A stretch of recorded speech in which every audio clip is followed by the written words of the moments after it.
Bienvenidos una vez más al estudio del curso de Evangelismo Avanzado. Y espero que ustedes, hermanos, estén siguiendo con atención las lecciones que estamos brindándoles, porque estamos próximos a llegar al final. Luego tendremos las preguntas para los exámenes correspondientes. Entonces yo les pido mucha atención para que ustedes puedan aprobar en los exámenes. Vamos a pedir la bendición de Dios para iniciar nuestro estudio.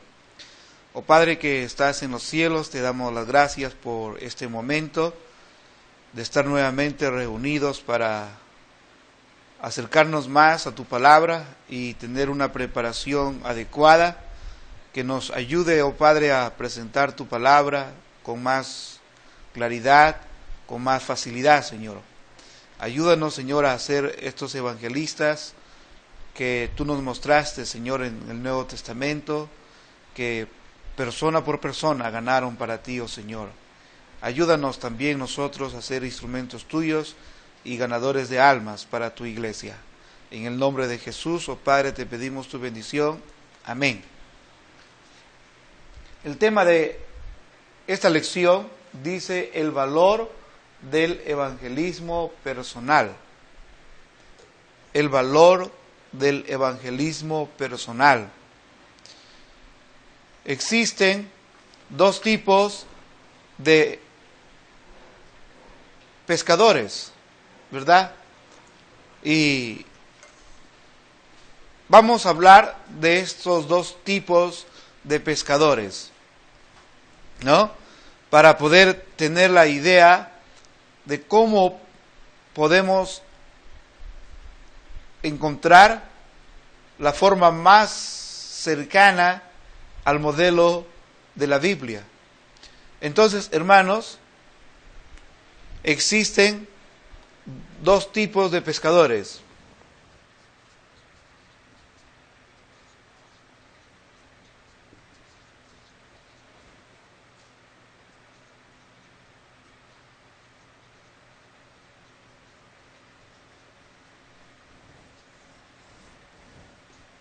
Uno es aquel donde se usan red, quiere decir con red.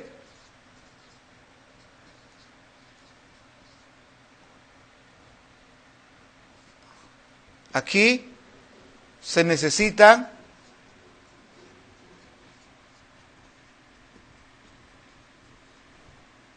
varios.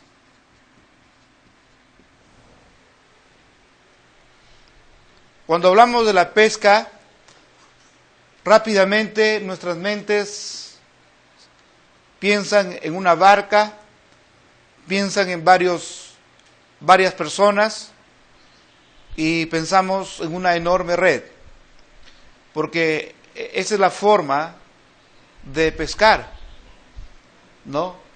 Entonces, he puesto aquí con red y he puesto se necesitan varios.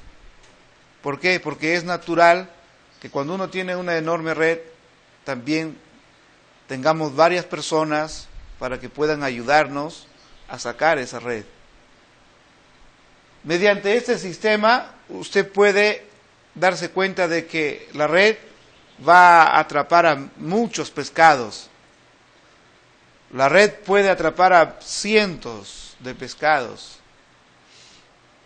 Y puede ser provechoso en un mismo tiempo. Pero también existe otro tipo de pescadores que ya no son con red, donde ya no se necesitan varios, sino aquí es con caña. Con caña.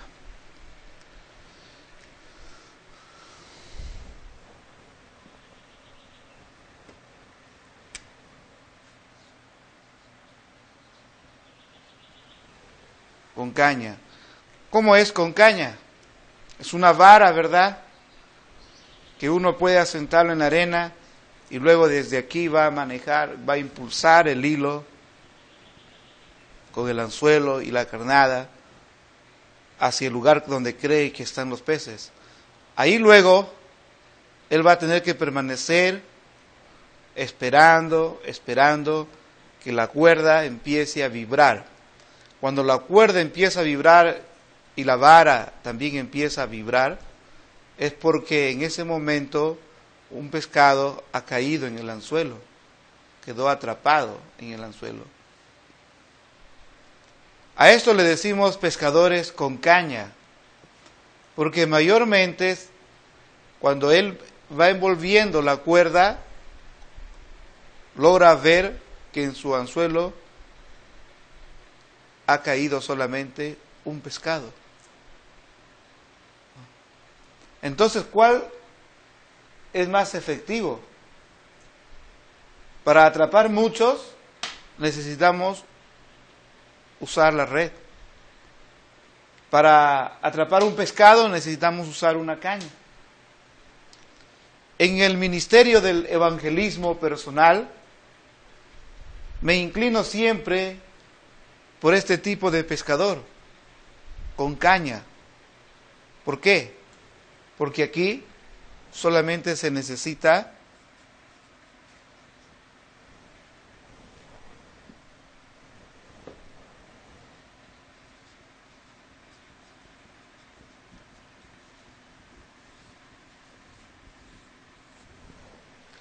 uno.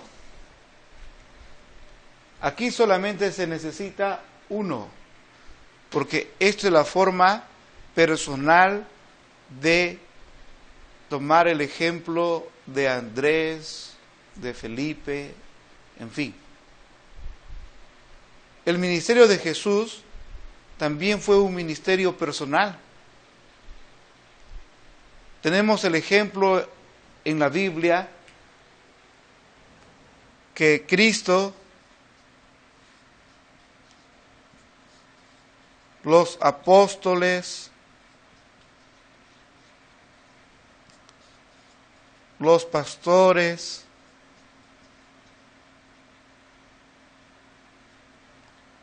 los evangelistas,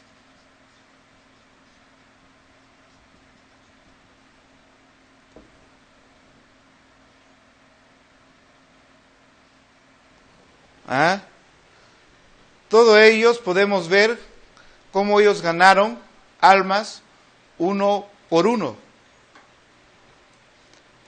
Entonces, miren, hermanos, con esto quiero mostrarles que usted puede inclinarse por alguna de estas dos formas. En el programa ilustrado de la iglesia habíamos visto que un grupo de personas salieron predicando el evangelio. Estas personas lograron llevar una multitud de personas en el día de Pentecostés.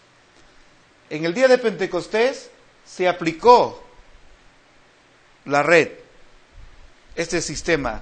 ¿Por qué? Porque en ese día muchedumbre entró en la red. O sea, fueron ganados para Cristo 3,000 personas.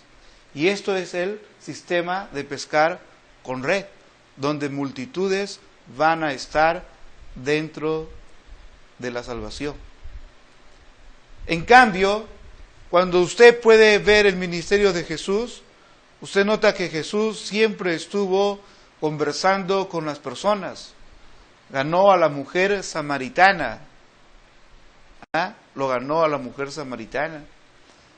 En la vida de los apóstoles encontramos también cómo Andrés, ¿verdad?, nos da el ejemplo del evangelismo personal, ganando a su hermano Simón, quien sería más tarde llamado Pedro. Los pastores también son un ejemplo. Los pastores van buscando a las personas en oración y de pronto encontramos a alguien a un desconocido y le hablamos del evangelismo, le hablamos de la salvación. Esto muestra que es muy interesante cómo los pastores ganan sus primeros miembros de su iglesia uno por uno. Cuando un pastor está aperturando una obra nueva, no lo apertura con una gran cantidad. Siempre encontramos uno primero, y luego encontramos 2, y luego 3, y así sucesivamente. Entonces los pastores también son un ejemplo del evangelismo personal, de persona a persona. Los evangelistas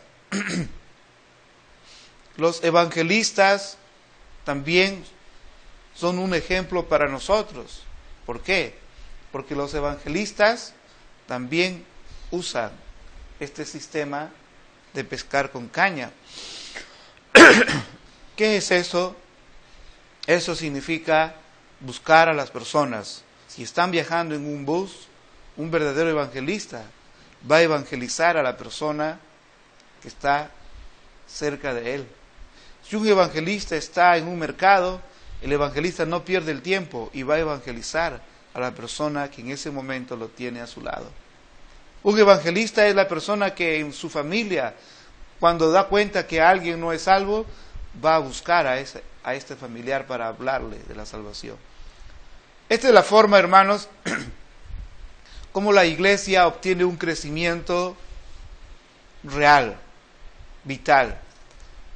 Nos gustaría de pronto tener una gran campaña evangelística y tener 10, 20, 30 convertidos durante la campaña.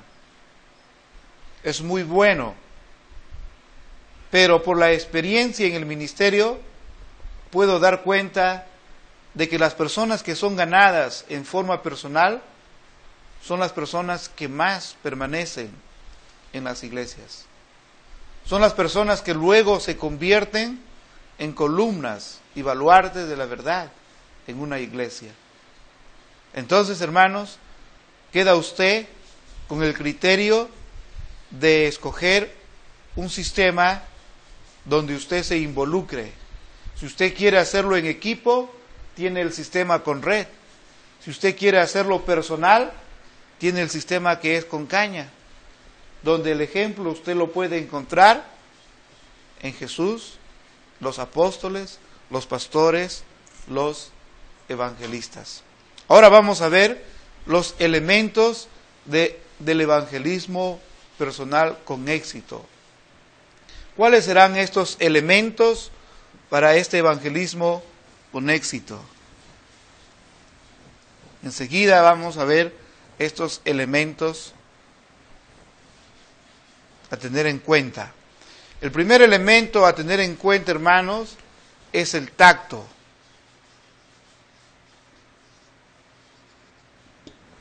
El tacto puede usted ayudarse un poco en su Biblia, en Isaías, capítulo 50, el versículo 4 de Isaías. Dice, hermanos, Jehová el Señor me dio lengua de sabios para saber hablar palabras al cansado. Despertará mañana tras mañana, despertará mi oído para que oiga como los sabios. Note la primera parte del texto que dice, Jehová el Señor me dio lengua de sabios para hablar palabras al cansado. ¿Qué es el tacto, hermanos? El tacto nos ayuda, hermanos, en la forma de saber llegar a las personas, ¿no? El tacto es la intuición que uno tiene para hacer un acercamiento apropiado a la persona que uno quiere ganar.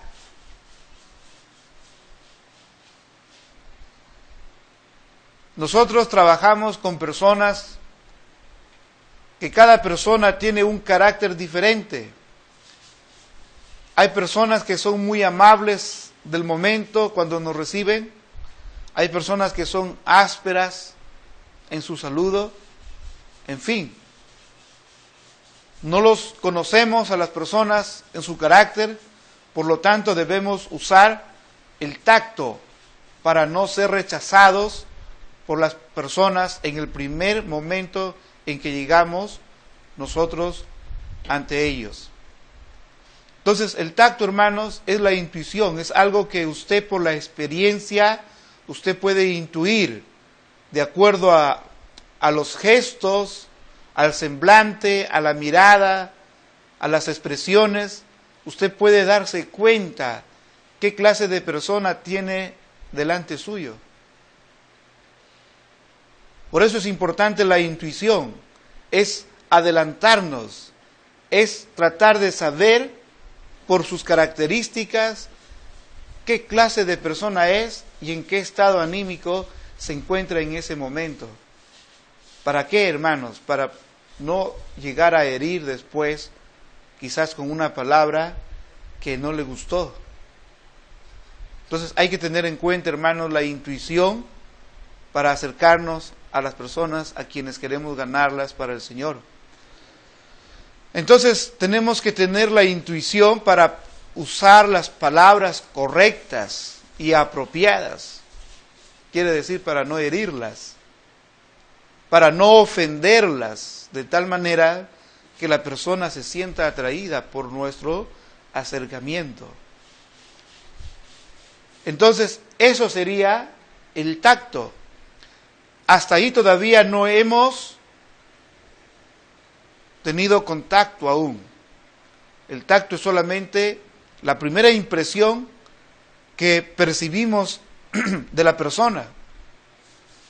El tacto es la forma de intuir con qué palabras voy a iniciar mi conversación con esta persona. Depende mucho de qué palabras usted use para no dañar o alejar a la persona que usted desea ganarlo para Cristo. No sé si a usted le ha sucedido alguna vez, pero dentro de nuestras experiencias del ministerio, a veces nos ha sucedido que no hemos sabido intuir qué clase de persona tenemos delante nuestro. Hemos querido hablarles o saludarles como hacemos o acostumbramos con algunas otras personas, y a veces conseguimos ofender sin intención. A veces podemos herir también a las personas. Entonces, por eso necesitamos hacer uso de este elemento importante en el evangelismo personal, usar nuestro tacto. Quiere decir en una forma suave, en una forma muy delicada, intuir el carácter de esta persona para poder usar las primeras palabras que esta persona pueda recibirlo y pueda sentirse bien delante nuestro. Entonces, el segundo elemento sería, hermanos, después de haber iniciado con el tacto, sería, hermanos, el contacto. El contacto. En el contacto, hermanos, podemos encontrar el ejemplo de la sal. En Mateo capítulo 5, el versículo 13,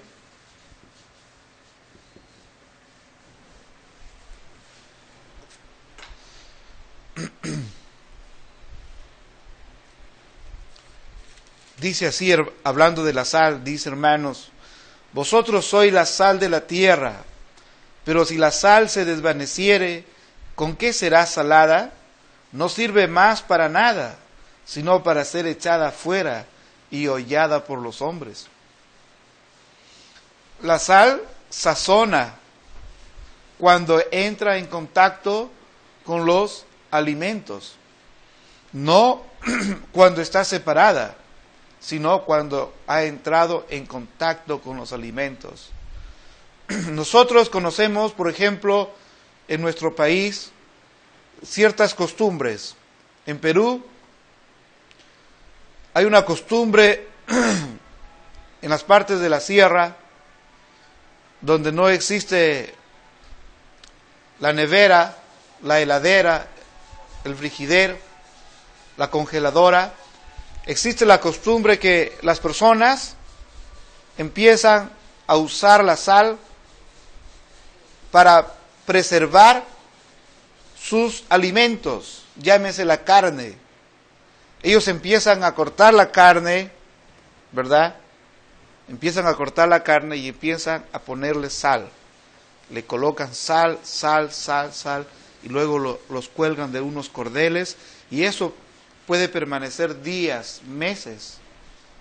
Puede permanecer muchos días, muchos meses. Y la sal y la carne no va a estropearse.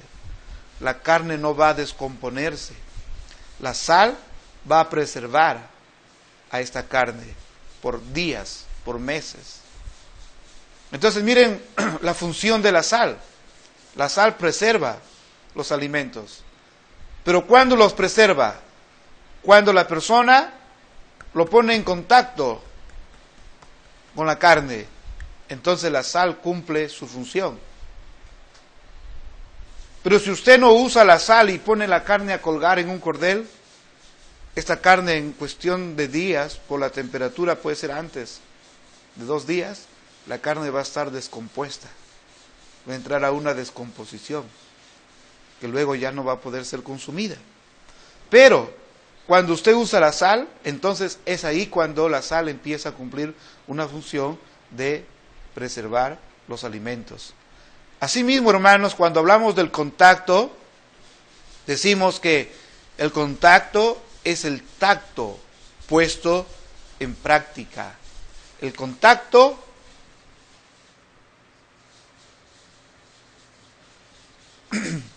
es el tacto puesto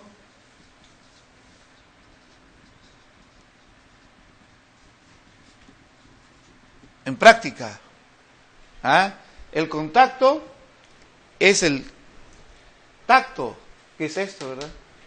Es el tacto puesto en práctica. Espero que me entienda, esto es importante. El contacto es el tacto puesto en práctica. El tacto es la intuición que tenemos de la persona. Una vez que ya tenemos la intuición cómo es la persona, entonces entramos en el contacto con las personas. Empezamos el diálogo, empezamos a usar las palabras que puedan hacer que las personas se sientan cómodas al escucharnos. Entonces es muy importante, hermanos, conocer estos elementos. El contacto es el tacto puesto en práctica. Pero el contacto debe ser con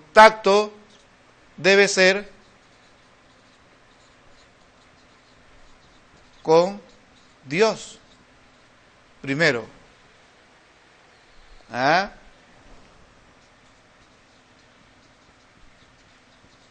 El contacto debe ser con Dios primero. ¿En qué sentido? Hablamos de comunicarnos con Dios.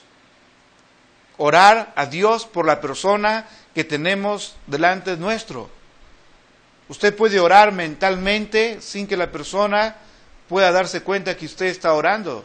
No necesita hacer una oración extensa. Es suficiente que usted, en el momento que tiene a la persona dispuesta a escucharle, usted pueda estar orando a Dios. Ese es el contacto con Dios primero. Y luego usted ya tendrá las palabras que Dios va a poner en usted. Recuerde lo que dijo Isaías, porque Dios me da las palabras para que yo pueda hablar a las personas. Es así, hermanos, como uno puede entender que Dios obra dentro del evangelismo.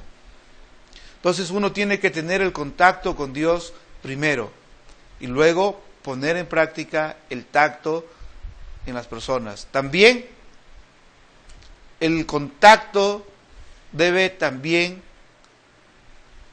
ser también con las demás personas, ¿no?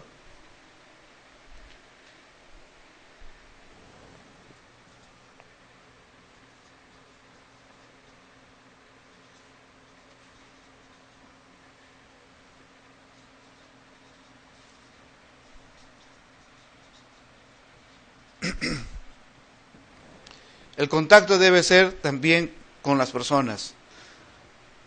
Esto, hermanos, no debemos dejar que pase por alto. ¿Por qué? Porque es muy importante nuestro contacto, de tal manera que ayudemos a los hermanos a que los hermanos sepan a usar los elementos necesarios para llegar a las personas con facilidad. Si usted está estudiando evangelismo y usted está siguiendo estos estudios, usted va a tener éxito en ganar almas. Un día usted va a dar gracias a Dios por haber tenido estos estudios, ¿no? Entonces vamos a continuar, hermanos, y vamos a hablar acerca de la habilidad. Este es el contacto. Ahora vamos a hablar de la habilidad. 3. La habilidad. Quizás en la habilidad podemos tener algo importante. ¿Qué es la habilidad? Es el poder que una persona tiene de hacer realidad lo que se propone. ¿Ah? El obrero necesita habilidad para entender a los hombres. Nosotros debemos tener la habilidad de darnos cuenta de los problemas y necesidades de los hombres. Debemos tratar de buscar hablar su idioma propio de ellos. Debemos tener la habilidad para usar la Biblia. Debemos mostrar que el hombre es pecador en la Biblia. Debemos guiar al pecador hacia Jesús en la Biblia. Debemos procurar a que llegue a una decisión. Tenemos que conocer que la habilidad nos va a ayudar para que las personas puedan recibir el Evangelio aprovechando las oportunidades. No hay que forzarlas a las personas a hacer una decisión, sino hay que usar un poco nuestra habilidad. No todos podemos tener la misma habilidad que otros, pero según Dios le haya dado a usted cierta habilidad, úselo para ganar almas. Úselo usando bien su Biblia. Desde un inicio hasta un final, use esa habilidad de poder mostrarle con la Biblia en la mano el estado pecaminoso de la persona, mostrarle los peligros de su vida sin Cristo y mostrarle que existe un plan de salvación que la persona puede obtener al final de su testimonio, al final de su mensaje. Entonces, hermanos, todos tenemos habilidades, todos. Debemos solamente hacer uso de nuestras habilidades. Descubra cuál es su habilidad que usted tiene. Y cuando usted descubra qué habilidad tiene, úselo y cultive su habilidad. ¿Para qué? Para la gloria y honra del Señor. Qué bueno es tener en nuestras iglesias creyentes con habilidades. Si usted es uno de ellos, que Dios le bendiga y que tenga éxito en su evangelismo personal.